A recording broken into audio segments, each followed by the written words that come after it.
Friends Technos 2200 అందరికి స్వాగతం. మీరు డేట్ వచ్చేసరికి జూలై 6, 2026. టైం వచ్చేసరికి 4 PM అవుతుంది. ఇప్పుడు వరకు ఉన్న న్యూస్ అయితే ఇవి. న్యూస్లోకి వెళ్లే ముందు సేల్ నడుస్తూ ఉంది అండ్ ఆల్రెడీ 2 వీడియోస్ చేస్తాను మొబైల్ ఫోన్ సంబంధించి అండ్ మొత్తం మిగతా ఎలక్ట్రానిక్స్ మీద కూడా ఏమేమి ఆఫర్స్ ఉన్నాయని చెప్పేసి. ఒకవేళ చెక్ చేయకపోతే వీడియోస్ ఇక్కడ మీకు కార్డ్స్లో ఉంటే ఇక్కడ నుంచి చెక్ చేయండి. ఇంకా కొన్ని మొబైల్స్ లైక్ M17 స్టిల్ 14,499 వస్తుంది. ఒకవేళ 15,000 రూపాయలు ఫోన్ కొనుక్కోవాలనుకుంటే మాత్రం M17 ఇప్పుడు కూడా మీకు అదే ప్రైస్కి వస్తుంది. సో ఇది మీకు బెస్ట్ ఆప్షన్. మీకు ఆ ప్రైస్లో సూపర్ AMOLED డిస్ప్లే అది కూడా ఫుల్ డిస్ప్లే దొరకడం చాలా చాలా కష్టం ఫ్యూచర్ లో. సో ఇది ఇంకా అదే ప్రైస్ ఉంది. Xiaomi Pad 7 కూడా సేమ్ ప్రైస్ ఉంది 25,000 రూపాయలకి నానో టెక్స్చర్ డిస్ప్లే తోటి. ఇది కూడా ఒకసారి చెక్ చేయండి. And Samsung washing machine 9 kg washing machine మీకు చాలా తక్కువ రేట్కి వస్తుంది. ఆ ప్రైస్ లో మీకు 7 kg 8 kg వాషింగ్ మిషన్ దొరుకుతాయి. 9 kg front loaded washing machine మీద దగ్గర 11,000 రూపాయలు డిస్కౌంట్ వస్తుంది. 4,000 రూపాయలు కూపన్ డిస్కౌంట్, 7,000 రూపాయలు బ్యాంక్ ఆఫర్ కలుపుకొని జస్ట్ 28,500 రూపాయలకి అయితే వస్తుంది. సో ఇది కూడా దొరకడం కష్టం అనమాట. ఇట్లా చాలా ఉన్నాయి కొన్ని డీల్స్ ఇప్పుడు కూడా. ఒకవేళ అన్ని మీరు చూడాలనుకుంటే మొత్తం లిస్ట్ అవుట్ చేసి ఫ్లిప్కార్ట్ అయితే ఇక్కడ మీ ప్రొడక్ట్ ట్యాక్స్లో కనిపిస్తుంది. ఇక్కడ నుంచి మీరు చెక్ చేయొచ్చు. అమెజాన్ అయితే కింద డిస్క్రిప్షన్లో పెడతా, అక్కడ నుంచి మీరు చెక్ చేయొచ్చు. ఫస్ట్ వచ్చేసరికి రీసెంట్గా వాట్సాప్ ఒక కొత్త ఫీచర్ తీసుకొని వచ్చింది, తెలిసింది అందరికీ, యూజర్ నేమ్ అని చెప్పేసి. సో మనకు కావాల్సిన యూజర్ నేమ్ మనం క్రియేట్ చేసుకోవచ్చు. ఎవరికి మన మొబైల్ నెంబర్ ఇవ్వకుండా యూజర్ నేమ్తో మనం చాట్ చేసుకోవచ్చు. సో దీన్ని చాలా మంది వ్యతిరేకించారు. ఎందుకంటే ఇప్పుడు ఎవరైనా ఫేమస్ పర్సనాలిటీస్ ఉంటారు, హీరోలు కానీ హీరోయిన్లు కానీ లేదా ఇన్ఫ్లుయెన్సర్స్ కానీ ఎవరో ఒకళ్ళు, సో వాళ్ళ పేర్లు యూజ్ చేసి చాలా మంది ఫ్రాడ్ చేయడానికి అవకాశం ఉంటుంది అని చెప్పేసి. సో దీన్ని గవర్నమెంట్ అయితే ప్రజెంట్ ఆఫ్ చేసింది.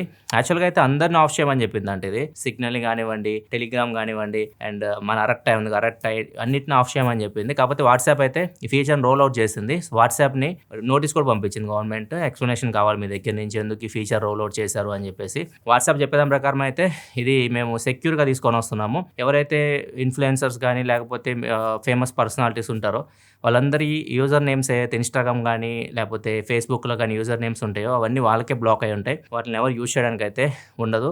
అంతేకాకుండా ఎవరు మనకు మెసేజ్ చేయకుండా మేము పిన్ ఫీచర్ని కూడా తీసుకొని వచ్చాము. పిన్ నెంబర్ తెలిస్తే మనకు మెసేజ్ చేయగలరు వాళ్ళు, లేకపోతే మెసేజ్ చేయడానికి అయితే ఉండదు అన్నట్లుగా చెప్తున్నారు. కాకపోతే ఫ్రాడ్ చేసేవాడు పిన్ పెట్టుకోడు కదా, నార్మల్గానే పెట్టేసుకుంటాడు. ఎవరైనా మెసేజ్ చేసే విధంగా ఖచ్చితంగా ఇది మిస్యూజ్ అయ్యే అవకాశం అయితే ఉంటుంది. సో దీని మీద ప్రజెంట్ అయితే చర్చలు జరుగుతున్నాయి. గవర్నమెంట్ అయితే దీనికి అంగీకారం అయితే ఇవ్వలేదు యూజర్ నేమ్ ఫీచర్కి. మరి చూద్దాం ఏమైందో. నెక్స్ట్ మనకు Xiaomi నుంచి ఫోల్డబుల్ ఫోన్ ఒకటి బయట మెట్రోలో కనిపించింది ఒకళ్ళ చేతిలో. అండ్ ఇది కొద్దిగా డిఫరెంట్గా ఉంది చూడడానికి. దీనికి క్రీజ్ అయితే కనిపిస్తుంది. ఇప్పుడు అన్ని క్రీజ్ లేకుండా ఫోన్స్ తీసుకోవడానికి ట్రై చేస్తుంది, కానీ దీనికైతే క్లియర్ కనిపిస్తుంది. అండ్ ఇది పాస్పోర్ట్ టైప్ అనమాట. Book type foldable phone. ఇది రెగ్యులర్ ఫోల్డబుల్ ఫోన్ అయితే కాదు. ఇప్పుడు అందరూ వీటికే వెళ్తున్నారు. ఇప్పుడు Samsung ఫోల్డబుల్ ఫోన్ లాంచ్ అవుతుంది జూలై 22వ తారీఖు. అది కూడా మనకి బుక్ టైప్ లోనే ఉంటుంది, వైడ్ ఫోల్డ్. యాపిల్ కూడా తీసుకొని వస్తుంది. యాపిల్ ఐఫోన్ అల్ట్రా అది సెప్టెంబర్ లో వస్తుంది. అది కూడా సేమ్ ఇదే ఎక్స్పెక్ట్ రేషియోలో అయితే ఉంటుంది. ఈ ఫోల్డబుల్ ఫోన్స్ మనం ఫ్యూచర్ లో ఎక్కువ చూస్తాం. నెక్స్ట్ మనకి action OS Realme OS end అవబోతున్నట్టు రూమర్స్ అయితే వస్తూ ఉన్నాయి. ఇప్పుడు అన్ని కలర్ OS తోనే ఉంటాయి గ్లోబల్ గా అన్నట్లు కూడా రిపోర్ట్ వస్తుంది. నార్మల్ గా ఒప్పోది కలర్ OS. ఇప్పుడు OnePlus కానీ రియల్మీ కానీ అన్ని ఒప్పో కిందే పనిచేస్తూ ఉంటాయి. ఇప్పుడు మళ్ళీ వీటికి R&D ఇవన్నీ ఎందుకు ఖర్చు అని చెప్పేసి అసలే నష్టాలు నడుస్తున్నాయి మొబైల్ కంపెనీస్. అందుకని చెప్పేసి ఆక్షన్ OS రియల్మీ OS ని కంప్లీట్ గా తీసేసి కలర్ OS కంప్లీట్ గా అన్నిట్లో ఇంప్లిమెంట్ చేసే విధంగా కూడా ఆలోచిస్తున్నట్టు రిపోర్ట్ వస్తుంది. ఇప్పుడు ఆల్రెడీ ఇండియాలో రియల్మీ OnePlus అయితే కలిసిపోయినాయి కంప్లీట్ గా. ఒప్పో సపరేట్గా ఆపరేట్ చేస్తుంది, OnePlus రియల్మీ కలిసి ఆపరేట్ చేస్తున్నాయి. ఇప్పుడు OS మాత్రం మూడిట్లో ఒకటే ఉండొచ్చు, అది కలర్ OS. నెక్స్ట్ మనకి లెనోవో నుంచి ఒక ల్యాప్టాప్ని షిప్ చేసింది గ్లోబల్గా. దీనిలో హార్డ్ డిస్క్ ఏదైతే వీళ్ళు యూజ్ చేస్తారో ఇది Samsung నుంచి తీసుకోలేదు, మైక్రాన్ నుంచి తీసుకోలేదు, SanDisk నుంచి తీసుకోలేదు. సో కొత్త కంపెనీ నుంచి అది తీసుకున్నారు, చైనీస్ కంపెనీ YMTC అని చెప్పేసి, చైనా చెందిన కంపెనీ ఇది. వీళ్ళు SSDలు తయారు చేస్తూ ఉంటారు. వీళ్ళ దగ్గర వీళ్ళు స్టోరేజ్ తీసుకొని మొత్తం గ్లోబల్గా షిప్ చేశారు. ఈవెన్ చైనాలో CXMT అని చెప్పేసి ఒక కంపెనీ ఉండే, చిన్న కంపెనీ, వీళ్ళు ర్యాములు తయారు చేస్తూ ఉంటారు. వీళ్ళ దగ్గర కూడా చాలా మంది అప్రోచ్ అవుతున్నారు ర్యాముల కోసం. ఓన్లీ వీళ్ళు ముగ్గురు మీద డిపెండ్ అవ్వకుండా Samsung, SK Hynix and micron వీటి మీద డిపెండ్ అవ్వకుండా చిన్న చిన్న కంపెనీస్ దగ్గర కూడా పెద్ద పెద్ద బ్రాండ్స్ అయితే వెళ్తున్నాయి. సో దీనివల్ల మేబీ కొంచెం మనకి ఏదన్నా కాంపిటీషన్ పెరుగుద్ది కాబట్టి ప్రైజెస్ కొంచెం తగ్గుతాయేమో చూడాలి ఫ్యూచర్లో. ప్రస్తుతానికి అయితే మాత్రం ఎంతమంది వచ్చినా కానీ డిమాండ్ దగ్గర సప్లై చేయలేకపోతున్నారు. డిమాండ్ ఎక్కువ ఉంది మార్కెట్లో ర్యామ్కి, స్టోరేజ్కి. కాకపోతే సప్లై చేసే వాళ్ళు తక్కువ అయిపోయారు, అందుకే ప్రైజెస్ విపరీతంగా పెరుగుతున్నాయి. నెక్స్ట్ మనకి సోనీ ఒక బాంబు వెళ్చింది. ప్లే స్టేషన్లో నెక్స్ట్ 2028 ఈ 1 year ఉంది ఇంకా మనకి. 2028 జనవరి నుంచి ఓన్లీ డిజిటల్ వర్షన్సే ఉంటాయి అన్నమాట. డిస్కులు ఉండవు. మనం ఇప్పుడు డిస్క్ పెట్టుకుని ఆడుకుంటూ ఉంటాం కదా గేమ్స్, అట్లాంటివి అయితే ఉండవు. కంప్లీట్గా మీరు కొనుక్కుంటే డిజిటల్ వర్షన్ కొనుక్కోవాలి, అలానే ఆడుకోవాలి. అండ్ దీన్ని అందరూ వ్యతిరేకిస్తున్నారు. ఎందుకంటే చాలామంది డిస్క్ వర్షన్ ఇష్టపడుతూ ఉంటారు, కొంటూ ఉంటారు. వాళ్ళు గేమ్ ఆడేసిన తర్వాత వాళ్ళ ఫ్రెండ్స్‌కి ఇస్తూ ఉంటారు. అమ్మేస్తుంటారు ఆఫ్ రేట్ కొంతమంది 50% డిస్కౌంట్లు అట్లా. ఇట్లాంటివన్నీ ఆగిపోతాయి ఇప్పుడు. సో ఓన్లీ మీ అకౌంట్‌లోనే మీరు గేమ్ కొనుక్కొని డిజిటల్ ఫార్మాట్‌లో డౌన్లోడ్ చేసుకొని మీరు ఆడుకోవాల్సి ఉంటుంది. నెక్స్ట్ మనకి న్యూరాలింక్ ఇది పెద్ద ప్రాజెక్ట్ ఇలాన్ మస్క్‌ది. సో దీన్ని ఇంకా వీళ్ళు టెస్ట్ చేస్తూనే ఉన్నారు అండ్ చాలా ప్రాబ్లమ్స్ వీళ్ళు ఫేస్ చేశారు. ఫైనల్‌గా మొత్తం అన్ని ప్రాబ్లమ్స్‌కి సొల్యూషన్స్ దొరికినాయి. మేము ఫైనల్‌గా ఈ న్యూరాలింక్ ఏదైతే మేము అనుకుంటున్నామో అది పర్ఫెక్ట్‌గా ఇంప్లిమెంట్ చేయగలుగుతున్నాం అన్నట్లుగా చెప్తున్నారు. సో ప్రస్తుతానికైతే వీళ్ళు మనుషుల మీద దీని ప్రయోగాలు చేస్తున్నారు, అందరికీ తెలిసిందే. న్యూరాలింక్ అంటే మనం బ్రెయిన్‌లో ఎలక్ట్రోడ్స్ అయితే పెడతారు. పెట్టి ఇప్పుడు ఎవరైనా ప్యారలైజ్ పర్సన్స్ ఉన్నారు, వాళ్ళు చేతులు పని చేయవు కదా, అలాంటి వాళ్ళకి వాళ్ళ బ్రెయిన్లో ఏదైతే అనుకుంటున్నారు, ఇప్పుడు గేమ్ ఆడాలన్నా వాళ్ళు ఆడొచ్చు అనమాట. వాళ్ళ బ్రెయిన్లో అనుకున్నవన్నీ అక్కడ జరుగుతూ ఉంటాయి సిస్టంలో, వాళ్ళు గేమ్ ఆడాలనుకుంటే. అట్లా దీన్ని ఇంప్లిమెంట్ చేయడానికి చూస్తున్నారు. అండ్ ఈ ప్రాజెక్ట్ మెయిన్ ప్రాబ్లం ఏంటంటే మన బ్రెయిన్ ఎలక్ట్రోడ్స్ పెట్టాలి. అది ఖచ్చితంగా చిప్ అయితే పెట్టాలి. మన బ్రెయిన్ లోపల చిప్ అయితే బెటరు.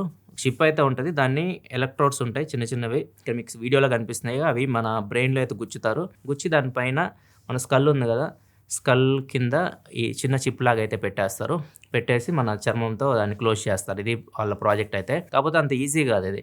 ఎందుకంటే ఫస్ట్ మనం చర్మం తీయాలి. చర్మం తీసిన తర్వాత మన స్కల్ ఉంటుంది కదా, పుర్రెని కొయ్యాలి. కోసిన తర్వాత దాని కింద డ్యూరా అని చెప్పేసి ఇంకొక లేయర్ ఉంటుంది. ఆ లేయర్ని కూడా తీయాలి. తీసిన తర్వాత దాని కింద కొంచెం జెల్ లాగా ఉంటుంది. ఆ జెల్ కింద మన బ్రెయిన్ అయితే ఉంటుంది. సో ఇన్ని లేయర్స్ వెళ్ళాలి వీళ్ళు. సో వీళ్ళు ఫస్ట్ ప్రాబ్లం ఏం ఫేస్ చేశారంటే, వీళ్ళు అన్ని కట్ చేసుకుంటూ వెళ్ళారు. అన్ని కట్ చేసుకుంటూ వెళ్ళినప్పుడు ఈ డ్యూరా ఉంది కదా, మీకు ఇక్కడ ఫోటోలో కనిపిస్తుంది. డ్యూరా మీకు పర్పుల్ కలర్ లో లేయర్ లాగా కనిపిస్తుంది కదా, దాని కింద ఒక ఫ్లూయిడ్ ఉంటుంది, బ్లూ కలర్ లో మీకు కనిపిస్తుంది. ఆ ఫ్లూయిడ్ అయితే ఉంటుంది. వీళ్ళు ఆ డ్యూరాని బ్రేక్ చేసినప్పుడు ఏమవుతుందంటే ఫ్లూయిడ్ అంతా పోతుంది.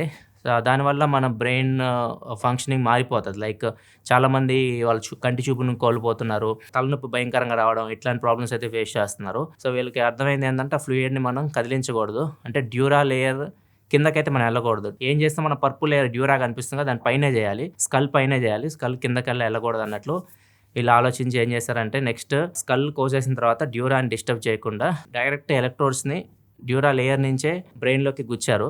కాకపోతే అక్కడ కూడా ప్రాబ్లం ఏంటంటే, బ్రెయిన్లో మనకి చాలా నర్వ్స్, చిన్న చిన్న నర్వ్స్ ఉంటాయి. సో వీళ్ళు ఎట్లా పడితే అట్లా తెలియకుండా గుచ్చారనుకోండి, ఏదైనా నర్వ్ చిన్న డ్యామేజ్ అయినా కానీ పెరాలసిస్ రావచ్చు, స్ట్రోక్స్ రావచ్చు, బ్రెయిన్ డెడ్ అవ్వచ్చు, ఇట్లాంటి ప్రాబ్లమ్స్ అయితే ఉంటాయి. ఇప్పుడు దీనికి సొల్యూషన్ ఏంటంటే, వీళ్ళు ఖచ్చితంగా నర్వ్స్ కనపడాలి, డ్యూరా లేయర్ డిస్టర్బ్ చేయకూడదు, నర్వ్స్ కనపడాలి. సో దీనికోసం ఒక ఫ్లూయిడ్ తయారు చేశారు. వీళ్ళు ఏం చేశారంటే, స్కల్ తీసేసిన తర్వాత ఈ డ్యూరా లేయర్ మీద ఫ్లూయిడ్ వేస్తున్నారు. ఫ్లూయిడ్ వేసిన తర్వాత మనకి లోపల నర్వ్స్ క్లియర్ కనిపిస్తూ ఉన్నాయి, ట్రాన్స్పరెంట్ కనిపిస్తున్నాయి. సో అప్పుడు వీళ్ళు ఎలక్ట్రోడ్స్ని ఇన్సర్ట్ చేసేస్తున్నారు. ఇవన్నీ రోబోతో చేపిస్తున్నారు, నార్మల్ మనుషులు కూడా చేయట్లా, రోబోలతో ఆపరేషన్ అయితే చేపిస్తున్నారు. సో వీళ్ళు ఇప్పుడు కనుక్కున్న దాని ప్రకారం చూసుకుంటే జస్ట్ 20 minutesలో ఈ సర్జరీ అయిపోతుంది. ఎలక్ట్రోడ్స్ మన బ్రెయిన్లో పెట్టేయచ్చు, చిప్ కూడా పెట్టేయచ్చు. అండ్ రికవర్ అవ్వడానికి కూడా ఎక్కువ నెలలు కూడా అవసరం లేదు. నార్మల్ సర్జరీ అయితే చాలా నెలలు పడుతుంది రికవర్ అవ్వడానికి. ఇది జస్ట్ వీక్స్లోనే రికవర్ అయిపోవచ్చు ఈ సర్జరీ ద్వారా అని చెప్పేసి వీళ్ళు అంటున్నారు. ప్రజెంట్ అయితే వీళ్ళు సక్సెస్ఫుల్ మేము కంప్లీట్ చేస్తాం, ఎలక్ట్రోడ్స్ని పెట్టడం బ్రెయిన్లో అట్లా చెప్తున్నారు. నెక్స్ట్ వెళ్ళి కామెంట్ ఆఫ్ ద డే చేసుకుంటే హంటింగ్ గేమింగ్ అడుగుతున్నారు. OnePlus 15 తీసుకోవాలి, S25 Ultra తీసుకోవాలని అడుగుతున్నారు. ఒకవేళ మీరు గేమింగ్ కోసం మీ పేరు చూస్తే హంటింగ్ గేమింగ్ అని ఉంది కాబట్టి గేమింగ్ కోసం అయితే మాత్రం 2 తీసుకోకుండా 10,000 తక్కువగా మీకు iQOO 15 వస్తుంది. అది మీకు బెటర్ ఆప్షన్ ఓన్లీ గేమ్స్ ఆడుకోవాలనుకుంటే. లేదా నీకు మంచి ఫ్లాగ్షిప్ ఎక్స్పీరియన్స్ కావాలి, S Pen కానివ్వండి, మొత్తం యూజర్ ఎక్స్పీరియన్స్ ఎవ్రీథింగ్ అప్డేట్స్ కూడా నీకు ఒక 6 సంవత్సరాలు కావాలి అంటే అప్పుడు S25 Ultra నీకు చాలా బెటర్ ఫోన్. OnePlus 15 కంటే S25 Ultra చాలా బెటర్ ఫోన్ అయితే. గేమింగ్ కోసమే ఫోన్ తీసుకోవాలి అనుకుంటే నువ్వు గేమర్ అయితే మాత్రం iQOO 15కి వెళ్ళి ఇంకా 10,000 తక్కువగా వస్తుంది. లేదు ఇంకా సూపర్గా ఎక్స్పీరియన్స్ కావాలంటే iPhone 17 Pro కానీ 17 Pro Max కానీ 1,15,000 20,000 ఆ రేంజ్లో అయితే ఉన్నాయి, అక్కడికి వెళ్ళొచ్చు. నెక్స్ట్ మనకి ఇండోనేషియాలో ఒక హ్యూమనాయిడ్ రోబోట్, యూనిటీ రోబోట్స్ ఉంటాయి కదా, సో ఇవి ఆఫీస్లో కూడా పనిచేస్తూ ఉంటాయి. ఇవి మాల్ ఫంక్షన్ అయ్యి ఆఫీస్లో అందరిని కొడుతుంది. దానికి వచ్చిన కరాటే మూవ్స్ అనే చేస్తుంది. దాన్ని ఆపడానికి చాలా మంది ప్రయత్నించారు కానీ ఎవరు ఆపలేకపోయారు, అందరిని కొట్టింది. ఫైనల్గా వాళ్ళ సపోర్ట్ టీం ఉంటుంది, యూనిటరీ రోబోట్స్, వాళ్ళకి ఫోన్ చేస్తే వాళ్ళు వచ్చి దీన్ని అదుపులోకి తీసుకొని దాన్ని కొద్దిగా కంట్రోల్ చేశారు. నెక్స్ట్ మనకి హిమాన్షు, ఈయన ఇంతకుముందు పోకో CEO మనందరూ తెలిసింది. తర్వాత CMFలోకి వెళ్ళాడు, CMF CEOగా కూడా పనిచేశాడు కొన్ని రోజులు. ఇప్పుడు అక్కడి నుంచి కూడా బయటకు వచ్చేసాడు. అతనే ఓన్గా ఏదో తయారు చేసి ఇండియా టెక్ని గ్లోబల్ లెవెల్లో తీసుకెళ్తానట్లుగా చెప్తున్నారు. మరి చూడాలి నెక్స్ట్ ఏం ప్రాజెక్ట్లో ఎంటర్ అవుతారు. నెక్స్ట్ ఇది మధ్యప్రదేశ్ జరిగింది. మధ్యప్రదేశ్లో జూన్ 27వ తారీఖు ఒక అబ్బాయిని కిడ్నాప్ చేశారు. 19 ఏళ్ళ అబ్బాయి పేరు వచ్చేసరికి అంశుల్. కిడ్నాప్ చేసి వాళ్ళ పేరెంట్స్కి ఫోన్ చేసేసి ఒక 10 లక్షలు డిమాండ్ చేశారు. పేరెంట్స్ 1.5 lakh వరకు వేశారు. ఇంకా కొద్దిగా డబ్బులు వేస్తామని చెప్పారు కానీ పోలీసుల దగ్గరికి వెళ్ళారు, ఎందుకని మంచిదని చెప్పేసి. పోలీసులు ఏం చేశారంటే పేరెంట్స్ అకౌంట్ అవతల ఎవరికైతే డబ్బులు వేసారో అతని అకౌంట్ అందరు 2 ఫ్రీజ్ చేశారు. ఫ్రీజ్ చేసి ఒక 1 వీక్‌లో వీళ్ళని పట్టుకున్నారు. మొత్తం ముగ్గురిని పట్టుకున్నారు కిడ్నాపర్స్‌ని. అబ్బాయి కూడా సేఫ్‌గానే ఉన్నాడు. పట్టుకున్న తర్వాత వాళ్ళని అడిగారు, "మీరు ఎందుకు ఈ అబ్బాయిని చూస్ చేసుకున్నారు కిడ్నాప్ చేయడానికి?" అంటే ఈ అబ్బాయి ఇన్‌స్టాగ్రామ్‌లో రీల్స్ పెడతా ఉంటాడు. రిచ్ అబ్బాయిలాగా అన్నీ ఉన్నట్లు కొద్దిగా లావిష్ లైఫ్ స్టైల్ చూపిస్తూ ఉన్నాడు. సో, అందుకే ఈ అబ్బాయిని చూస్ చేసుకున్నాం. ఈ అబ్బాయిని టార్గెట్ చేస్తే డబ్బులు కూడా ఈజీగా వస్తాయి అని చెప్పేసి అనుకున్నాం అని చెప్పేసి చెప్తున్నారు. సో, ఇన్‌స్టాగ్రామ్‌లో మీరు ఏదైనా రిచ్ కిడ్ ఫోటోస్ పెట్టే ముందు కొద్దిగా జాగ్రత్తగా ఆలోచించుకోండి. నెక్స్ట్ ఈ సంఘటన సరూర్ నగర్‌లో జరిగింది. సరూర్ నగర్‌లో ఒక అతను బైక్ వేసుకొని వచ్చాడు. మీకు కనిపిస్తుంది. సో, అతను బైక్ పడిపోతున్నట్లు నటించాడు. పక్కన ఒక అతను వచ్చేసి పాపం హెల్ప్ చేద్దామని చెప్పేసి ఆ బైక్‌ని హెల్ప్ చేశారు. ఇంకొక అబ్బాయి కూడా వచ్చి హెల్ప్ చేశాడు. హెల్ప్ చేసేసి వెళ్ళిపోయారు. వెళ్ళిపోయిన తర్వాత ఆయనకి ఏం తెలిసిందంటే జేబులో ఫోన్ పోయిందని తెలిసింది. సో, మీరు క్లియర్‌గా అబ్జర్వ్ చేస్తే సెకండ్ పర్సన్ ఎవరైతే వచ్చారో వీళ్ళిద్దరూ బైక్ దగ్గర ఉన్నప్పుడు అబ్బాయి వచ్చి ఫస్ట్ పాకెట్ పైన పాకెట్‌లో పెట్టుకున్నారు జేబులో ఫోను. దాన్ని తీసేశాడు. ఫోన్‌ని కొట్టేశాడు. తర్వాత తెలిసింది ఇతనికి. వాళ్ళు వెళ్ళిపోయిన తర్వాత ఇద్దరు బైక్ ఎక్కేసి అప్పుడు ఫోన్ పోయిందని చెప్పి వాళ్ళ వెనక పరిగెత్తడం స్టార్ట్ చేశాడు. ఇట్లా ఉంటుంది రోడ్ల మీద. సో, ఫోన్ మీరు మాట్లాడుతున్నా తీసుకెళ్ళిపోతున్నారు. కొద్దిగా గ్రిప్ గట్టిగా పట్టుకోండి. పై జేబులో పెట్టుకుంటే ఈజీగా కొట్టేస్తున్నారు. పెట్టుకుంటే ప్యాంట్ జేబులో పెట్టుకోండి. ఫ్యూచర్‌లో ఫోన్ దొంగతనాలు కూడా ఎక్కువైతాయి. ఎందుకంటే ఫోన్‌లు ఇప్పుడు గోల్డ్ లాగా అయిపోయినాయి అనమాట. వాటి ప్రైజెస్ కూడా పెరుగుతూ ఉన్నాయి. సెకండ్ హ్యాండ్ మార్కెట్‌లో విపరీతంగా డిమాండ్ పెరిగిపోయింది మొబైల్ ఫోన్స్‌కి. సో, ఉన్న ఫోన్స్‌ని కొద్దిగా కాపాడుకోండి. ఇది ఫ్రెండ్స్ ఇప్పటివరకు న్యూస్ అయితే నచ్చితే లైక్ చేయండి. వీకెండ్‌లో మన ఛానల్ వచ్చిన వీడియో చెక్ చేయకపోతే ఇక్కడ కార్డ్స్‌లో వస్తుంటే ఇక్కడ నుంచి చెక్ చేసేయండి. ఇలా మరిన్ని వీడియోస్ కోసం మన ఛానల్ సబ్స్క్రైబ్ చేసుకొని ఫాలో అవుతుండండి. మళ్ళీ మనం రేపటి టెక్ న్యూస్‌లో కదా. సెలవు. బాయ్.